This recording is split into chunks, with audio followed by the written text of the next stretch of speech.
এক ব্যক্তি 5,000 টাকা একটি ব্যাংকে 8 বছরের জন্য জমা করলো। ব্যাংকে প্রথম 3 বছর 4% হারে সুদ দেয়, পরবর্তী 2 বছর 5% হারে এবং শেষ 3 বছর 6% হারে সুদ দেয়।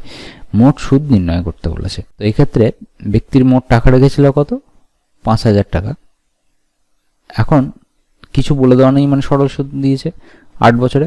তারপর প্রথম 5,000 টাকাটা হচ্ছে আমরা আচ্ছা, কেউ যদি বুঝতে না পারে পুরোটা ভেঙে করি আমরা। প্রথম লাইনটা 5,000 গুণ PRT বাই 100, সূত্র সবকটার ক্ষেত্রে PRT বাই 100। আমার মোট সুদ জানতে হয়েছে, তাহলে প্রথম 3 বছরের জন্য 4% হারে সুদ বাই 100 PRT বাই 100 প্লাস তারপরের 2 বছরের সুদ।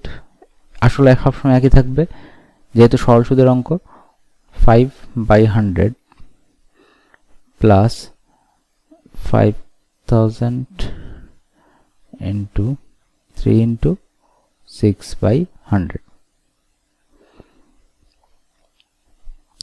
তাহলে এখান থেকে আমরা লিখতে পারি, আচ্ছা কমন নিয়ে নিচ্ছি, 5,000 বাই 100 কমন নিয়ে নিলাম, পড়ে থাকলো 12 প্লাস 10 প্লাস 18।